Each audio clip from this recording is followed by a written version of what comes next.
दिनांक 22 जून 2019च्या मध्यरात्री शेगाव येथे गांधी चौक मधील मोहनलाल इच्छाराम अग्रवाल तसेच विनोद वर्मा यांच्या दुकानात अज्ञात चोरट्यांनी चोरी करण्याचा प्रयत्न केला। त्यात मोहनलाल इच्छाराम अग्रवाल यांच्या दुकानाचे कुलूप तोडून 47,000 रुपयाचा मुद्देमाल चोरट्यांनी चोरून नेला।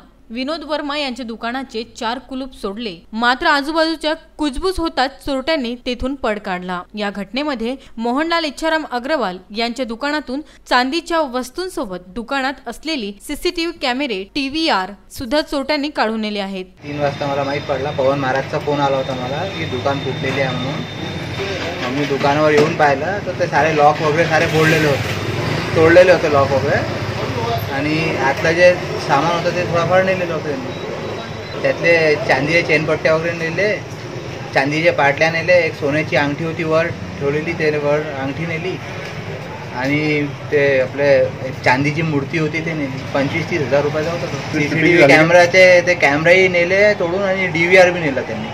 साहेब म्हणे रिपोर्ट आता पंचनामाला येऊन राहिले, ते पाहतात म्हणे काय करतात।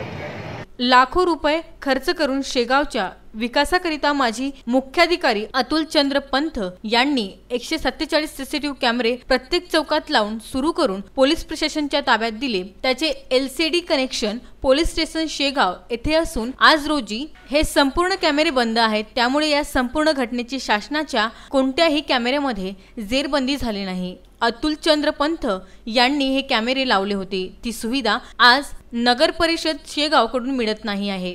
थोडीफार सिक्युरिटी, जसं आता हे पूर्ण ज्वेलरीचा इलाका आहे, म्हणजे इथे सारे ज्वेलरी शॉपच आहे, तर त्यांनी थोडीफार इथे एखादा माणूस त्यांनी रात्री ठेवायला पाहिजे, पोलीस लोकांनी। आता हे हा चौकात आहे, त्याच्यात पूर्ण ज्वेलरीची दुकान आहे, मग इथे एक माणूस ठेवला म्हणजे साऱ्यांना, आम्ही ठेवतो पण आणखी पोलीसने एखादा माणूस ठेवायला पाहिजे। त्यामुळे तेवढा मोठा अवाढव्य खर्च करून उपयोग काय, अशी गावात चर्चा आहे। VC न्यूज करता शेगाव येथून महेंद्र मिश्रा यांचा वृत्तांत।